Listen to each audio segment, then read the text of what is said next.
Assalamualaikum warahmatullahi wabarakatuh. Apa kabar teman-teman semua? Semoga kita semua selalu dalam lindungan Allah Subhanahu wa Ta'ala, ya. Diberikan nikmat sehat walafiat. Amin ya robbal alamin. Kesempatan kali ini saya akan membagikan satu cerita tentang seorang TKI yang bernasib malang. Seperti apa ceritanya? Mari kita mulai. Sandriana, cerita TKI. Cindy terduduk di sudut bar, lelah dengan keadaan yang semakin membingungkan. Suara musik keras tak kunjung membuatnya lebih baik, malah semakin memperumit pikiran yang tak kunjung menemui jawaban. Di sini rupanya, kata seorang perempuan berperawakan tinggi. Aku sudah bilang, pasti dia yang membawanya. Kenapa nggak ada yang mau dengar aku? Ucap Cindy frustasi. Diisapnya lagi rokok yang tinggal setengah batang sebelum dicecahkan ke asbak. Kamu itu pasti kurang tidur, lihat wajahmu. Pemikiranmu pun tak kalah berantakan, kata perempuan itu mengambil minuman yang ada di genggaman Cindy. Jelas aku tidak bisa tidur. Setiap malam, bagian dari tubuhnya selalu datang. Pasti sesuatu terjadi padanya, kata Cindy parau. Dia pasti kenapa-kenapa, Sa. Aku kenal betul Adriana. Dia siapa? Kata Cindy, mulai menangis. Lalu, kamu mau masuk ke rumah bule itu? Mau cari Adriana? Kalau bule itu seperti yang ada di kepalamu, bukankah bahaya jika berurusan dengannya? Kata Lisa kesal. Dia kesini sama-sama bareng aku. Kalau dia hilang, terus aku pulang kampung, mau ngomong apa aku ke ibu bapaknya? Kata Cindy kesal. Kalaupun ada apa-apa sama dia, kita nggak akan bisa bantu banyak. Kita itu TKI ilegal. Lapor polisi berarti bunuh diri dan membunuh kawanmu juga, kata Lisa. Aku nginep di tempatmu, aku gak akan bisa tidur sendiri malam ini. Total 3 hari aku gak tidur, kata Cindy memohon. Yang diinginkannya hanyalah malam ini dia bisa tidur nyenyak. Oke, kata Lisa menyetujui. Malam itu juga Cindy mengikuti Lisa untuk pergi ke tempatnya, tempat tinggalnya. Rumahnya mewah untuk ukuran seorang TKI ilegal. Sebelumnya Lisa hanya bekerja di suatu rumah, merawat nenek yang sudah hampir mati. Namun nasib baik berpihak padanya. Tak lama setelah dia kerja, dia bertemu lelaki asing di bar, berkenalan dan akhirnya berkencan. Semenjak itu tak lagi dia bekerja menjaga nenek tua itu. Sebaliknya, dia lebih memilih menjadi simpanan laki-laki bule, sembari memberangkatkan TKI ilegal lainnya.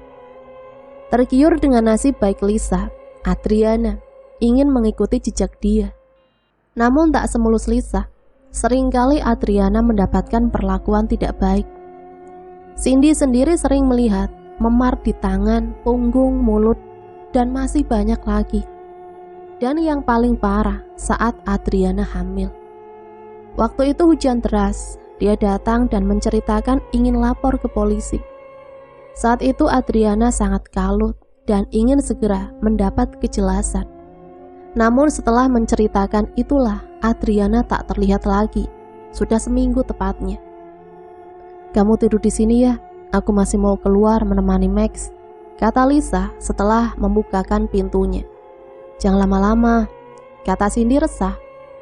Cindy duduk di depan TV. Saat sesuatu seperti suara kresek digesek terdengar mengganggu dari arah dapur. Dengan enggan Cindy menuju arah dapur. Dilihatnya, tak ada kresek satupun di tempat itu. Namun pandangannya beralih ke arah tempat sampah yang di dalamnya banyak gumpalan rambut. Cindy, lihat anakku, kata suara dari balik punggung Cindy. Suara itu sangat pelan, namun terdengar sangat jelas. Lalu sesuatu yang basah dan lengket mengalir melewati kaki Cindy. Cindy terkejut melihat banyak darah mengalir dari bawah kakinya. Lalu sosok bayi merangkak melewati kakinya. "Anakku, anak yang ingin kalian musnahkan. Jahat, kalian semua jahat," kata sosok di belakang Cindy seperti tengah menangis. Cindy tak bisa berkutik, tak bisa berkata-kata melihat bayi itu terus merangkak, memutari kakinya, membuat jantung Cindy seperti tak berada pada tempatnya. Namun lebih mengerikan lagi saat melihat sepasang tangan mengambil bayi itu dari sela-sela kakinya. Sepasang tangan yang seperti sudah dipotong, membuat Cindy membelalakan matanya. Nafas Cindy memburu, keringat dingin mulai membasahi dahinya saat sosok di belakangnya tertawa nyaring. "Kasihan ya, kasihan aku. Jauh-jauh ke sini untuk mengadu nasib, namun malah jadi seperti ini," kata sosok di balik punggung Cindy. Belum selesai Cindy menarik nafas, seperti ada sesuatu menendang-nendang dari dalam kulkas.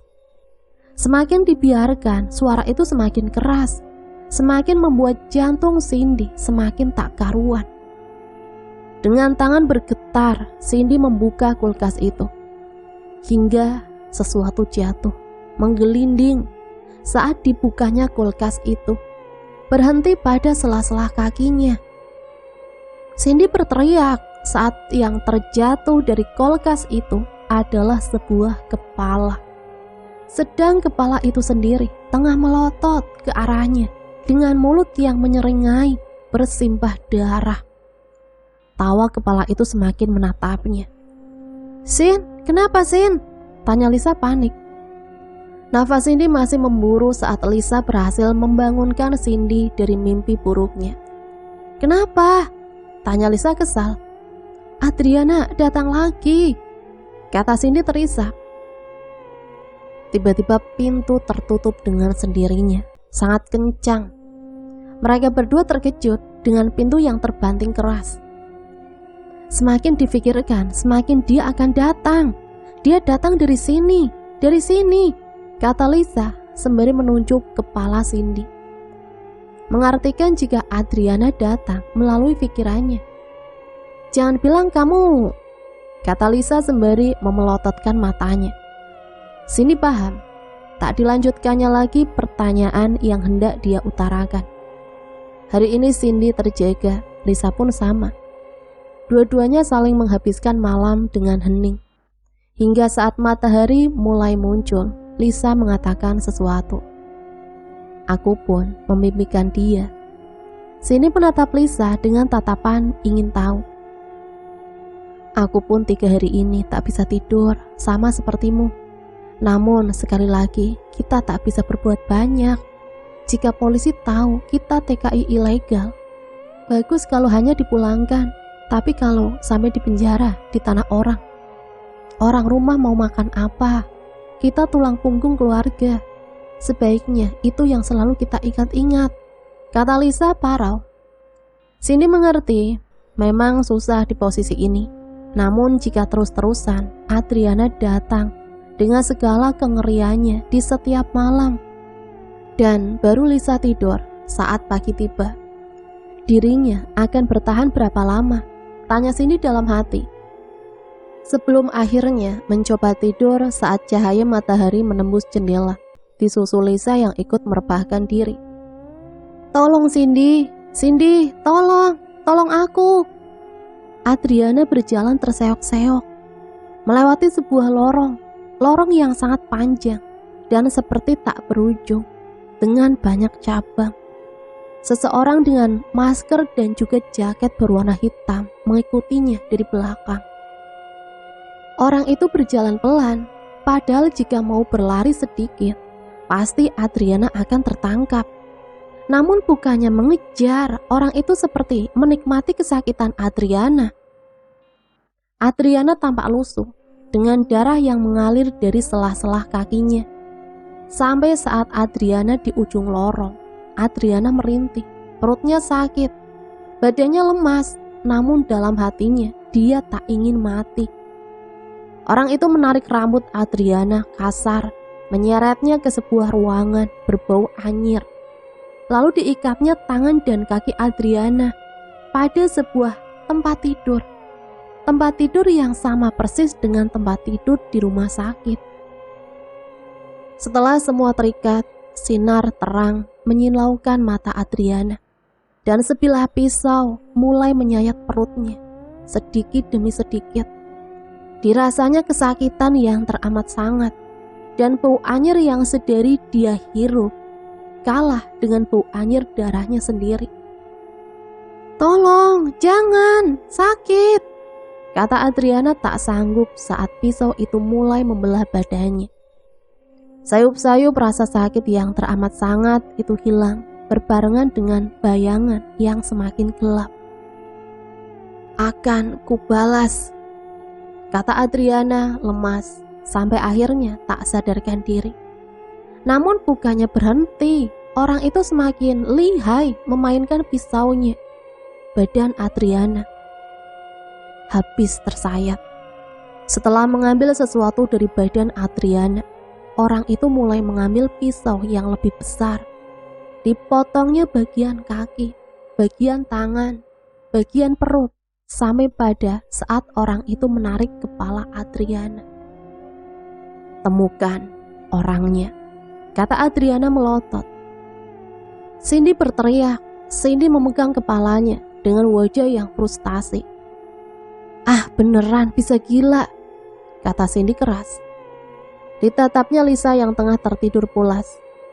Jam masih menunjukkan jam 9 pagi. Total hanya 3 jam Cindy tertidur. Itu pun dipotong dengan mimpi buruk. Jelas sekali kengerian tadi. Dan jelas pula Adriana ingin ditemukan.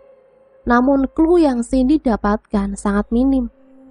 Kalau memang benar mimpi tadi adalah petunjuk, sebuah lorong itu sendiri ada di mana? Pikiran itu bergumul membuat Cindy terdiam sesak. "Ah, jangan, tidak, jangan, jangan. Hai, kata Cindy sembari menempuk badan Lisa. Lisa terbangun, terengah-engah. "Kamu mimpiin Adriana?" tanya Cindy hati-hati. Lisa mengangguk dengan masih menutup wajahnya. "Kita harus nemuin dia, kalau enggak gimana kita bisa hidup?" kata Cindy frustasi. "Iya, nanti akan aku cari caranya," kata Lisa parau. Setelah berdiam cukup lama, Lisa ke dapur untuk membuat sarapan, diikuti Cindy yang tak mau sendirian. "Gimana kontrak kerjamu? Bukannya sudah selesai?" tanya Lisa. "Sudah seminggu yang lalu selesai," kata Cindy mengambil segelas air putih. Baguslah. Aku dengar dari Max kalau Andre butuh seorang perawat untuk ibunya. Kalau kamu mau menyelidiki, kamu bisa kumasukkan ke sana," kata Lisa. "Apa kamu yakin itu gak akan berbahaya buatku? Kamu sendiri tahu dia mantannya Adriana," kata Cindy dingin. "Bukannya bahaya kalau dia mencelakaimu. Dengan hilangnya Adriana saja sudah membuat semua berprasangka padanya. Lagian kalau dia membunuh Adriana, alasannya ada pada bayinya. Tapi dia butuh alasan jika ingin membunuhmu. Selama kamu tidak terlihat mencurigakan, dia akan biasa saja." Lisa mengatakan tanpa melihat Cindy yang sedari tadi menatap ke arahnya. "Itu kalau kamu mau, kalau tidak juga tidak masalah," kata Lisa. "Aku mau," kata Cindy meneguk habis air yang ada di genggamannya. Bagaimanapun juga, kalau tidak dicari tahu, Cindy pun bisa gila dengan segala mimpi buruk yang tak kunjung habis. Sesuai yang dijanjikan 3 hari setelahnya, Cindy dipertemukan oleh Andre. Badannya tinggi dengan rambut pirang dan mata biru yang dibingkai dengan kacamata. Sungguh tak ada yang aneh dari dirinya. Terlihat sangat ramah dari luar dengan senyum yang selalu mengembang dari bibirnya. Setelah perkenalan singkat, Cindy dibawa ke sebuah rumah yang sangat besar. Pantas Adriana sampai melepas pekerjaannya dan berkeinginan untuk menjadi seperti Lisa. Mengingat merekrut TKI ilegal pun membutuhkan modal yang besar. Namun saat sibuk mengamati rumah yang ada di depannya, ada sosok perempuan dari jendela lantai 2, tengah melambaikan tangan padanya. Badannya tinggi dengan rambut lurus dibiarkan tergerai, menyunggingkan senyum samar. "Adriana," batin Cindy. "Mari masuk," kata Andre memegang bahuku. Sebelum Cindy masuk, Cindy kembali memandang jendela. Namun Adriana sudah tidak ada. Sebenarnya Cindy sendiri sangat merindukan Adriana, terlebih saat dirinya menampakkan wujud yang baik, tak seperti sebelum-sebelumnya. Cindy dibawa ke sebuah rumah yang sangat luas. Seorang nenek di kursi roda menyambutnya dengan tatapan sayu. "Nek," sapa Cindy hangat. "Beliau yang akan kamu urus," kata Andre menjelaskan. Sedang Cindy mengangguk paham, Cindy diantar ke sebuah kamar yang membuat Cindy sedikit terkejut. Banyak sekali foto Adriana di sana. Cindy menebak kamar ini adalah kamar Adriana sebelumnya. Dan benar saja, saat Cindy menatap keluar jendela, sosok Adriana tadi melihat dari luar jendela. "Maaf, apa bisa saya tukar kamar?" tanya Cindy sebisa mungkin. "Kenapa?" tanya Andre mengenyitkan dahinya. "Tidak, hanya saja kamar ini terlalu luas untuk ukuran perawat," kata Cindy mencari alasan selogis mungkin. "Tidak ada kamar lain, maaf," kata Andre sebelum akhirnya Andre keluar dari kamar, meninggalkan Cindy seorang diri. Cindy mengamati setiap detail kamar, bulu kuduknya sudah merinding sedari tadi, mengingat memori-memori dari sosok Adriana yang mengerikan. Namun disingkirkannya memori itu. Toh dia kesini selain untuk bekerja, juga untuk membantu Adriana. Jadi pastilah Adriana paham dan tidak membiarkannya ketakutan. Tiba-tiba suara pintu diketuk. Cindy menatap ke arah pintu saat seorang mengetuk pintu kamar. "Nenek," sapa Cindy ramah. Nenek itu menatapnya tajam, namun seakan susah untuk mengutarakan sesuatu. "Nenek kenapa? Butuh sesuatu?" tanya Cindy mulai mengerti. Sepertinya nenek memang mengalami gejala stroke yang membuatnya sulit berbicara. Namun tatapan nenek itu tak melunak, tetap tajam sembari menunjuk pintu keluar. "Ini nenek mengusir aku apa gimana?" tanya Cindy dalam hati.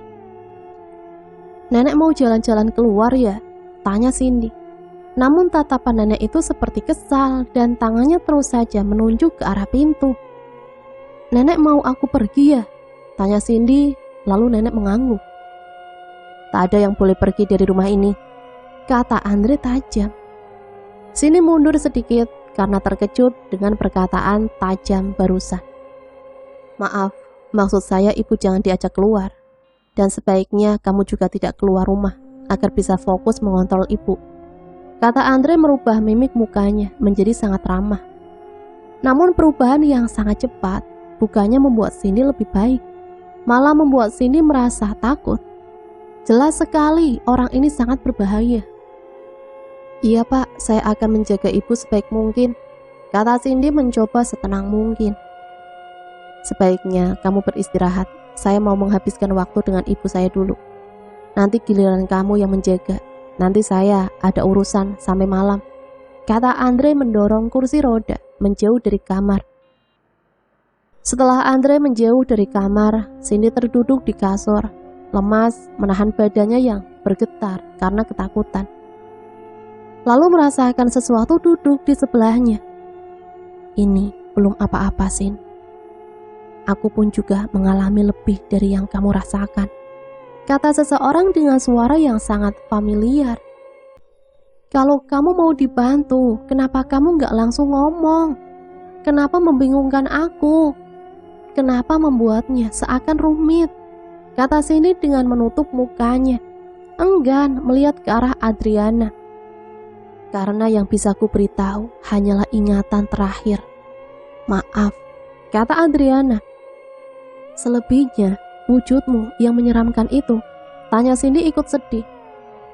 "Wujud ini hanyalah bentuk dari amarah jika tidak dalam keadaan marah," Sebenarnya bisa saja aku menunjukkan wujud yang lebih baik, kata Adriana parau.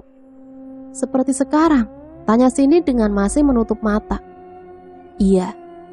Cindy melepaskan tangannya yang sedari tadi menutupi wajah. Dipandangnya sosok yang tengah duduk di sebelahnya yang juga menatapnya lekat. Degup jantungnya semakin kencang saat keduanya beradu tatap. Dipandanginya tubuh ringkih yang berbalut baju hitam tanpa lengan sebatas lutut. Baju yang dikenakan Adriana saat pertemuan terakhir dengan Cindy. Matanya tak berhenti menangis. Masih sangat jelas wajah Adriana walau terlihat pucat pasi. Nak, kata Cindy parau.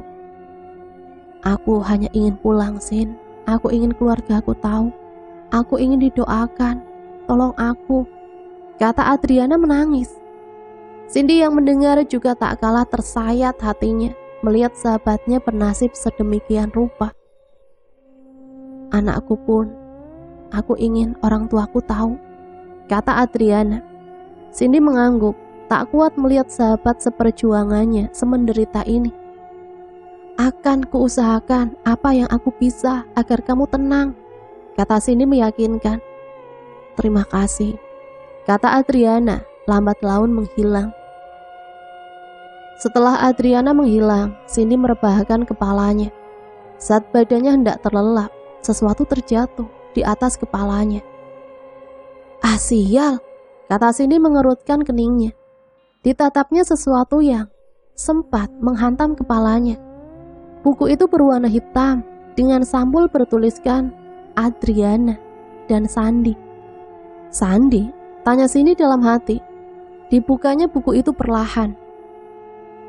Hari ini Sandi berusia 3 bulan. So happy. Cindy menutup mulutnya melihat foto rongsen memperlihatkan janin mungil yang saat itu berusia 3 bulan. Dibukanya lembar kedua. Karena aku hamil, Andre sudah sangat jarang memukulku. Bahkan aku sekarang tinggal di rumahnya.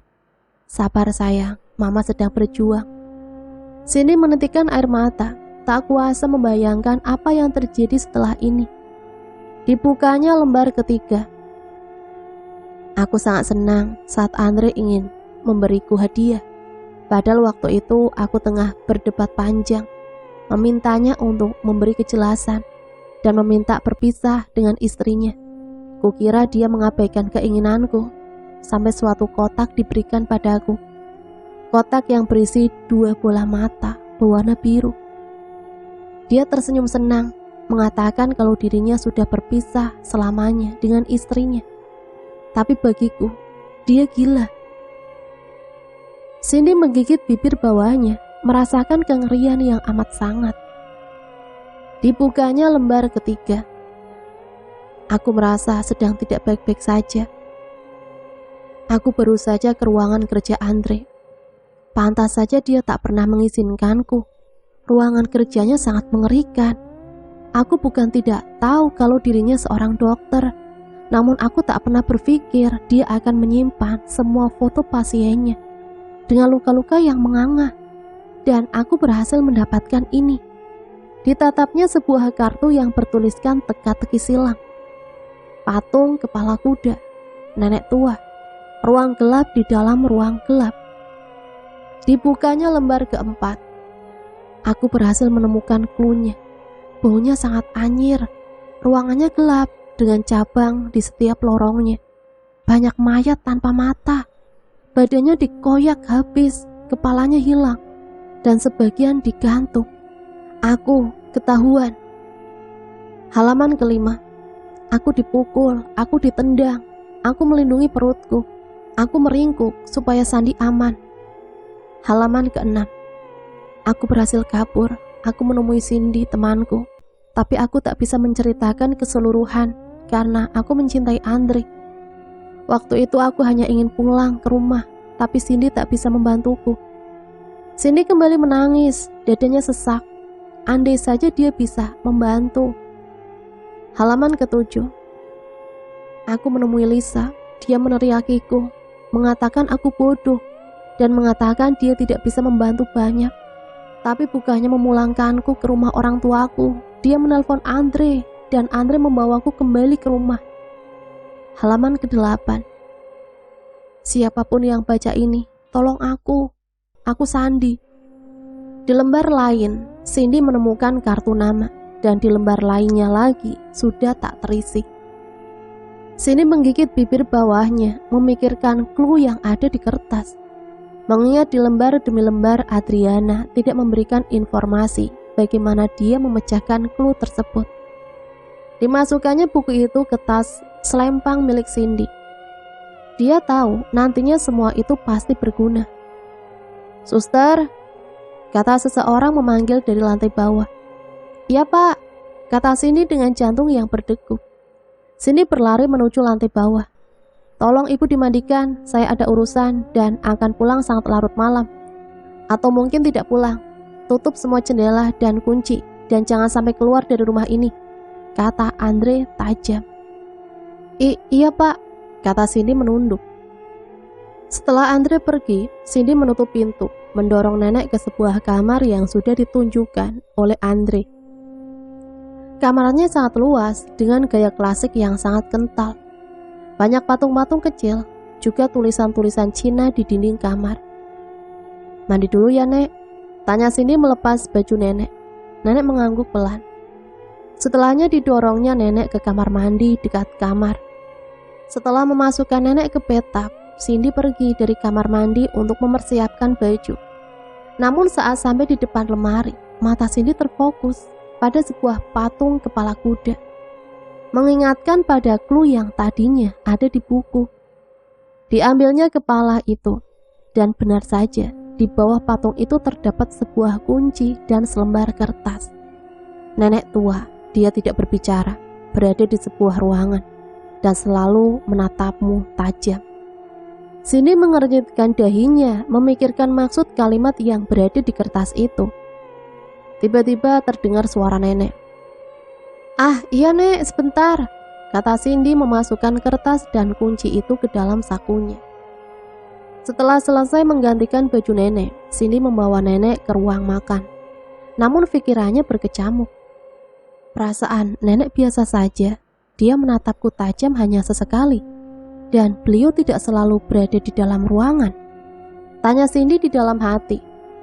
Selesai nenek makan, Cindy mengantar nenek ke tempat tidur. Setelahnya pergi untuk beristirahat. Namun langkah Cindy terhenti saat berada di depan kamar Andre. Dengan segenap kekuatan dibukanya pintu kamar itu. Namun saat Cindy akan membuka, pintunya terkunci. "Sial," kata Cindy kesal. Namun kembali lagi dia teringat akan kunci yang barusan dia ambil. Dan benar saja, kuncinya cocok. Dibukanya pintu itu. Dan ruangannya sangat gelap dan pengap. Coba dicarinya saklar untuk menyalakan lampu. Hati Cindy masih berdegup kencang, takut kalau Andre tiba-tiba datang. "Ketemu," kata Cindy menyalakan lampu. Namun bukannya lega, Cindy malah bergidik ngeri saat lampu itu dinyalakan. Lampunya berwarna merah. Ruangannya sangat berantakan dan sedikit berbau anyir. Namun itu semua bukan tanpa alasan. Melihat ada satu baju yang berlumuran darah. Cindy berjalan mendekati tempat duduk. Lambat laun terlihat sebuah toples atau apalah itu. Di dalamnya terdapat sosok mungil dengan penuh cairan bening. Dan di toples itu tertulis, "Sandi Maisan." Cindy ngeri bukan main, sungguh dirasanya badannya bergetar hebat. Terlihat foto-foto yang digantung di seutas tali. Dan badan Cindy roboh saat foto itu menunjukkan foto Adriana. Badannya disusun sedemikian rupa. Tangannya, kakinya sudah tidak pada tempatnya dan matanya hilang. Membuat wajah Adriana berlumuran darah, sangat mengerikan. Cindy mengambil HP-nya, menfoto setiap apa yang dia temukan. Persetan dengan masuk penjara. Manusia seperti dia harus masuk penjara. Lalu saat Cindy hendak keluar, Cindy terkaget. memandang figura berukuran besar, gambar nenek tua yang tengah melotot. Di bawahnya tertulis 5 langkah dari pintu. Cindy yang membaca itu langsung paham, sudah pasti ruangan gelap di bawah ruangan gelap. Yang dimaksud adalah lemari. Namun dirasa semuanya cukup. Maaf Adriana, aku tak bisa masuk ke sana dan membiarkan diriku mati sia-sia. Kamu tak menjelaskan jalan keluarnya, dan dengan masuk ke sana, aku tak bisa membantumu. Setelah keluar dari pintu, Cindy buru-buru masuk ke kamar, membawa tas lempangnya, dan menuju pintu keluar. Cindy sudah memastikan semuanya, semua data dirinya sudah ada di tas itu, juga semua bukti yang dia punya.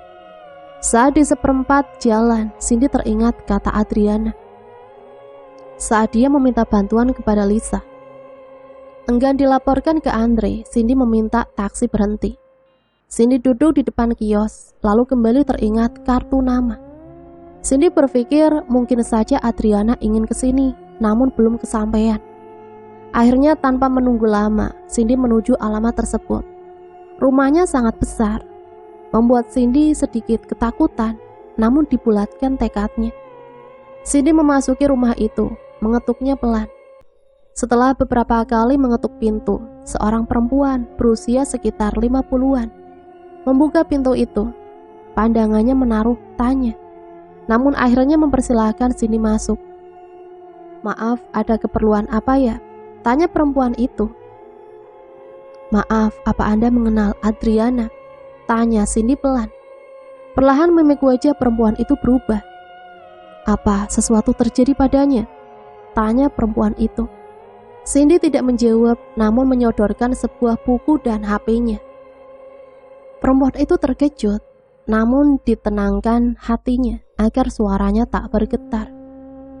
Dia pernah mencariku. Aku seorang psikolog. Namaku Amor, kata Amor parau. Dulu dia pernah berkonsultasi mengenai seseorang yang mempunyai kecenderungan melukai orang lain. Namun saya bilang saya tidak bisa mendiagnosa seseorang hanya karena cerita. Kalau boleh saya ingin bertemu dengannya, kata saya waktu itu. Namun keesokannya dia datang lagi dengan beberapa memar di tubuhnya dan mengatakan kalau sebelumnya seseorang itu berlaku baik. Kalau mendengar ceritanya, saya pikir dia memiliki ciri-ciri bipolar atau seseorang yang memiliki kepribadian ganda. Dan sedikit menduga kalau seseorang itu memiliki antisosial personal disorder atau gangguan kepribadian antisosial, yang dimana itu yang terdapat dari seorang psikopat. Namun saat itu saya hanya menduga, saya tidak tahu jika sampai seperti ini. Ditambah korbannya bukan cuma satu. Lalu dokter bisa bantu saya? Tanya Cindy memelas. Apa yang kamu mau? Tanya Amor. Saya ingin dokter memasukkan dia ke rumah sakit jiwa. Amor seperti mempertimbangkan. Saya tidak janji, tapi saya usahakan. Kalau boleh seseorang itu siapa? Andre Sandeward. Apa? Tanya Amor seperti tak asing. Andre Sandeward. Akan saya bantu, saya kenal siapa dia, kata Amor menerawang. 3 bulan setelah kejadian itu Cindy pulang. Hal pertama yang dia lakukan adalah menemui keluarga Adriana. Memang benar semuanya sudah terungkap dan Andre sudah masuk ke rumah sakit jiwa. Namun rasa bersalah masih melekat di hati Lisa saat tak bisa membawa jenazah Adriana. Keluarganya pun sangat terpukul, terlebih Adriana adalah tulang punggung keluarganya. Namun tetap saja dilakukan penguburan dan juga doa. Dikuburkannya foto janin Sandy dan juga foto Adriana. Dikuburnya juga dalam-dalam rasa benci kepada orang yang telah membunuh keduanya. Untunglah semua keluarga mengikhlaskan dan menyerahkan semuanya kepada yang di atas. Nisan itu sendiri diberi nama Sandriana, nama dari janin dan ibunya. Lalu samar-samar aku melihat sosok perempuan, wajahnya sangat cantik, bersih dengan tersenyum, menunjukkan bayi bermata biru. di gendongannya. Aku lega, sangat lega, namun sepertinya Lisa tidak. Setiap malam dia mengirim pesan berisi makian atau selalu menceritakan tentang kepala yang ikut tidur bersamanya, rintihan bayi, dan masih banyak lagi. Tapi sekali lagi aku tak mau tahu. Salahnya yang terlibat dengan selalu mengirimkan terus-menerus TKI ilegal ke rumah Andre.